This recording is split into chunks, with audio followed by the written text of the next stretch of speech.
Some crashes leave behind wreckage. Others leave behind questions that never fully go away. Questions about speed, about choices, about how thin the line really is between an ordinary afternoon and something that cannot be undone. The cases here are not simply about impact and fire and metal. They are about the particular horror of circumstances that feel almost impossible to believe, even when the evidence is right in front of you. Famous names, ordinary moments, outcomes so severe that the details have stayed with people for years, passed around in hushed tones, difficult to forget once you know them. Here are 5 of the most disturbing car crash deaths ever recorded. Part 2.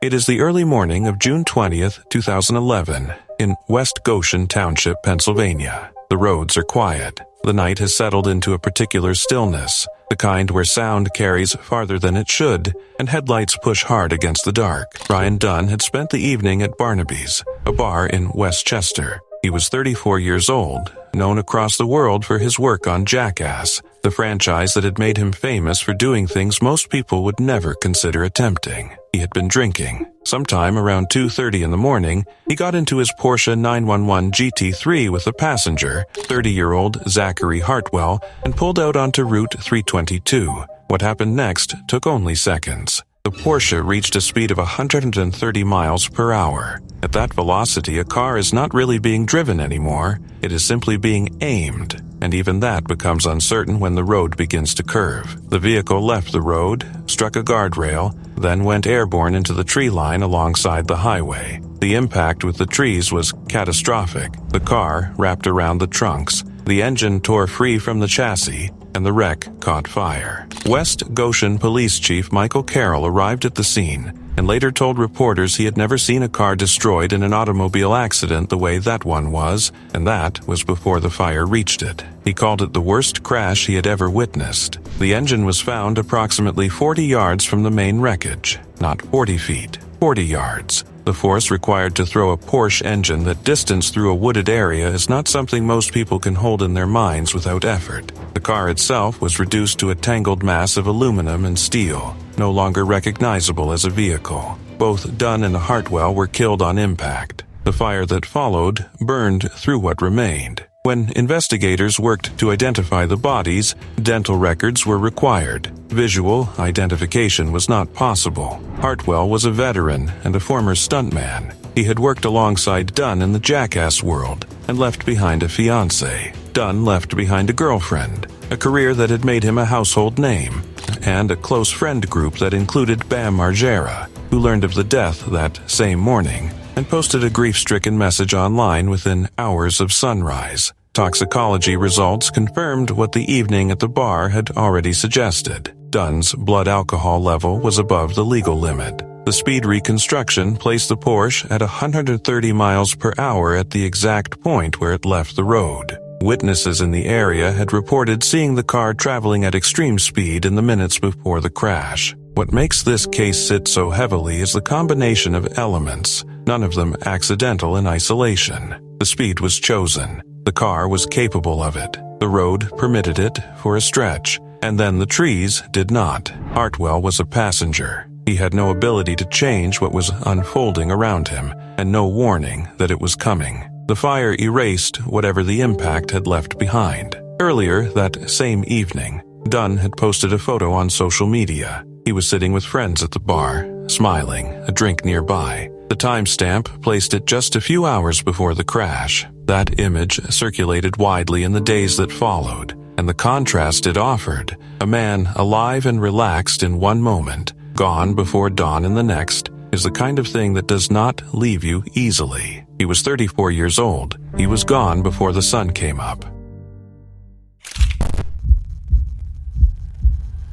On June 29, 1967, along a dark Louisiana highway, just after 2 in the morning, a 1966 Buick Electra was moving through a thick haze toward New Orleans. Jayne Mansfield was in the front seat. She was 34 years old, one of the most photographed women in America throughout the 1950s and into the 1960s, a performer who had built an identity out of spectacle and excess. She had just finished a nightclub appearance in Biloxi, Mississippi, and needed to reach New Orleans for a television appearance scheduled for later that day. Riding with her were her driver, Ronald B. Harrison, and her boyfriend, Samuel S. Brody. 3 of her children were asleep in the back seat, including a 3-year-old girl named Mariska Hargitay. Somewhere along that stretch of highway, a machine near the road was pumping out a dense chemical fog to kill mosquitoes. The fog settled low and spread across the lanes. Harrison, pushing through that haze in the dark, did not see the semi-truck stopped ahead of him until there was no time left to react. The Buick drove directly under the rear of the trailer. The trailer's undercarriage had no guard fitted to it,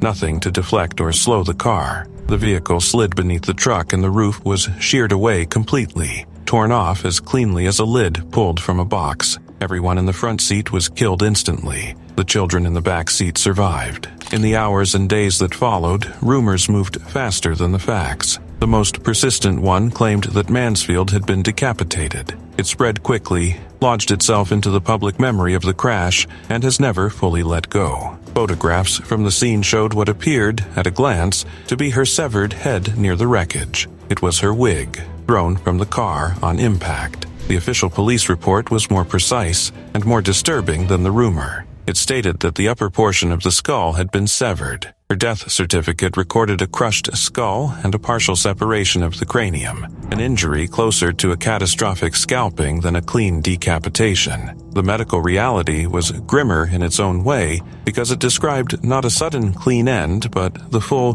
brutal force of what the car met when it went under that trailer. Harrison and Brody were killed alongside her. The distinction between the rumor and the documented truth did nothing to soften what had happened. The 3 children in the back walked away from it. Mariska Hargitay, who would later become one of the most recognized faces on American television through her decades on Law and Order, SVU, carried a scar on her head from that night for the rest of her life. As an adult, she spoke about learning to lean into loss rather than avoid it. The crash had taken her mother when she was 3 years old, and the mark it left was both visible and permanent. What the crash changed beyond the Mansfield family was a matter of federal regulation. Investigators focused on the trailer and what had allowed the Buick to slide beneath it without resistance. The National Highway Traffic Safety Administration moved to require all semi-trucks to carry a steel bar across the rear, a guard built specifically to stop a car from going under the trailer the way that Buick had.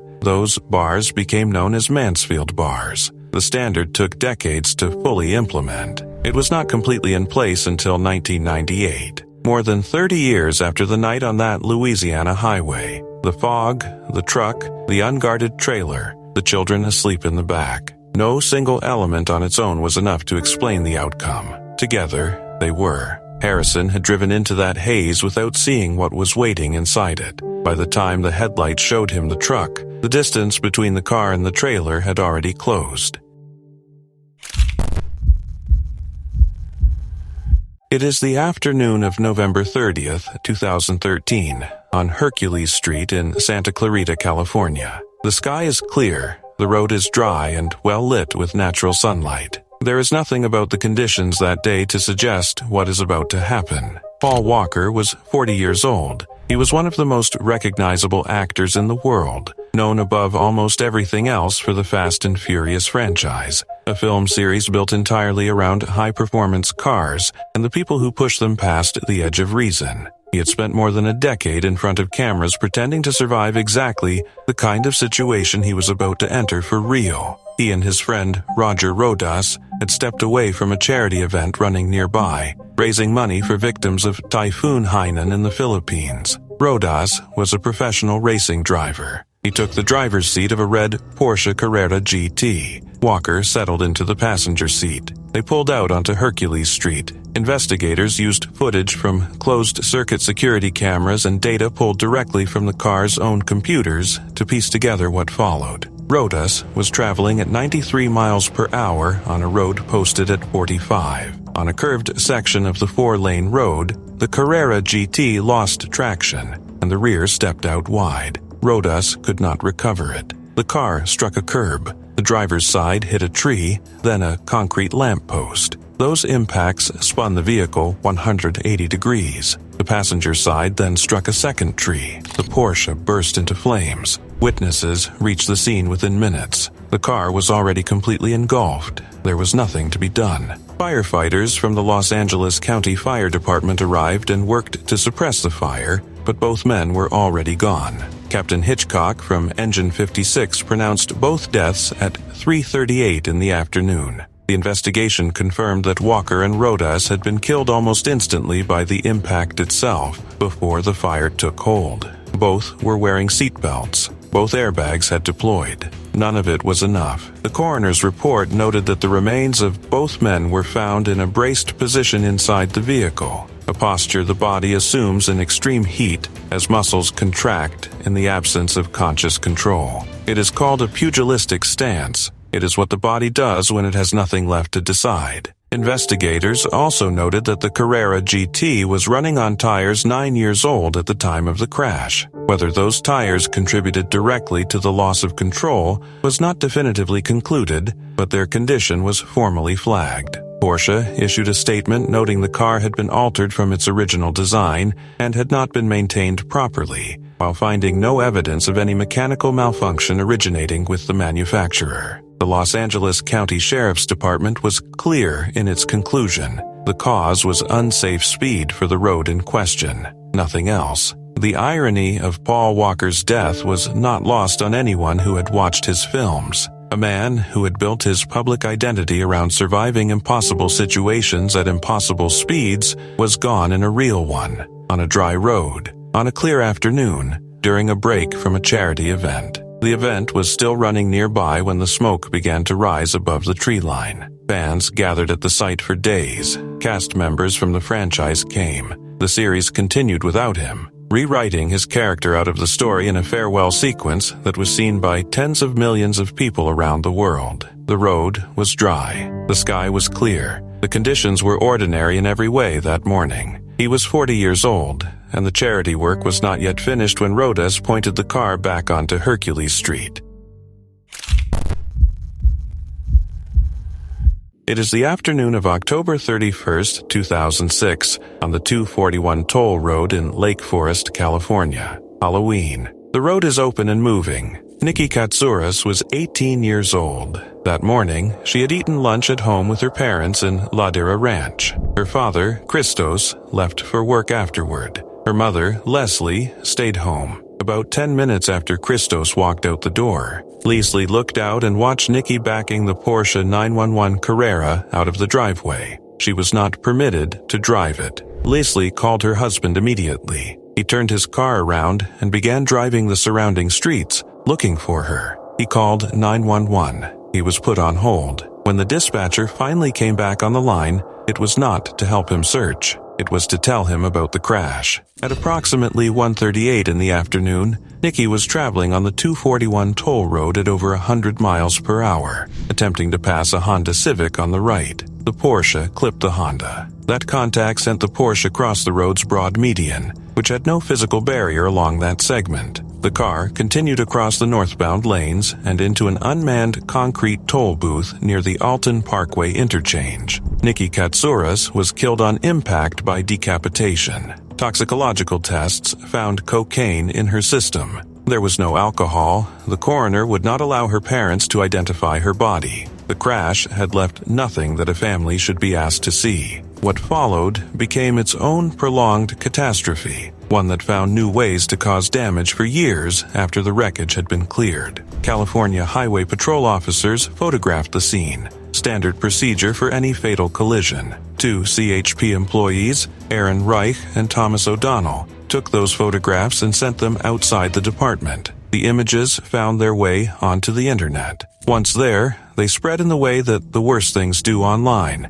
copied and reposted far beyond any single point of origin. Within a short time, strangers were sending the photographs directly to the Catsouras family. Not accidentally, deliberately. In one instance, someone emailed an image to the father with a caption that read, "Woohoo Daddy! Hey Daddy, I'm still alive." The family stopped using the internet. Worried that their youngest daughter would encounter the images at school, they began homeschooling her. The photographs followed the family everywhere the internet reached, which was everywhere. O'Donnell was suspended for 25 days without pay. Reich left the department. The family sued the California Highway Patrol, and after years of legal proceedings, including appeals and reversed rulings, reached a settlement in January 2012. The CHP paid approximately $2.37 million in damages. A CHP spokeswoman said plainly that no amount of money could compensate for what the family had endured. That statement was accurate in a way that no settlement figure could address.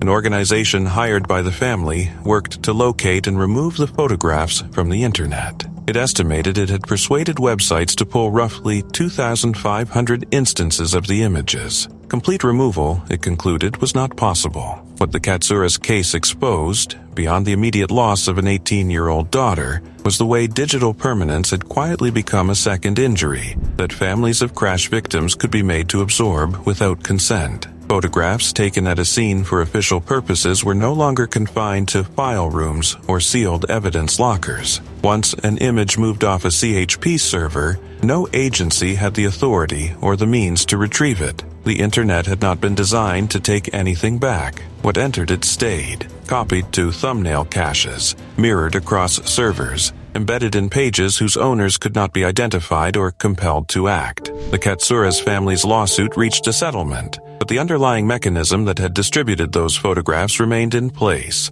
untouched and unchanged, ready to do the same thing to the next family who lost someone in a way the public found grotesque. The California Court of Appeal, in its 2010 ruling on the case, described the conduct of Reich and O'Donnell as vulgar and morally deficient. The court stated that the CHP exists to protect and serve the public, and that it was antithetical to that purpose for its employees to make the remains of someone's daughter the subject of internet spectacle. The words were precise. The outcome they addressed was not reversible. Christos Catsouras had been on the phone with emergency services, driving in circles looking for his daughter, while she was still alive on that road. By the time anyone came back on the line, she was already gone. The crash itself was over in a fraction of a second. The damage it produced for the people who loved her has not stopped since.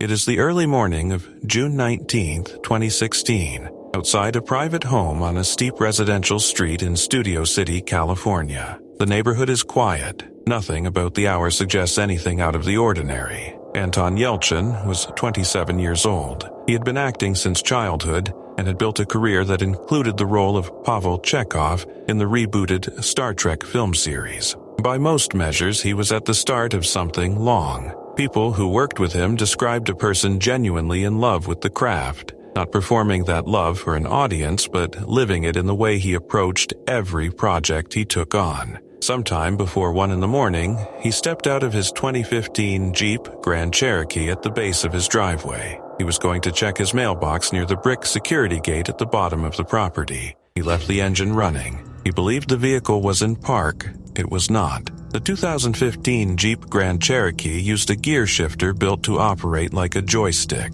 Regardless of which gear the vehicle was actually in, the shifter returned to the same center position every time a driver released it. There was no physical indication of what gear had actually been selected. Drivers across the country had been stepping out of these vehicles, confident they were in park, while the transmission held a different gear entirely. Fiat Chrysler had already received hundreds of rollaway complaints before Yelchin's death. The company issued a recall in April 2016, more than 2 months before that night in Studio City. The recall notice, addressed personally to Anton Yelchin, was mailed to his home 7 days after he was killed. The Jeep rolled backward down the driveway. Yelchin was standing behind it, in the narrow space between the moving vehicle and the brick security gate at the foot of the property. The Jeep pinned him against it. His friends arrived at the house not long after and found his car still running, engine idling, with no sign of him. They searched and found him there.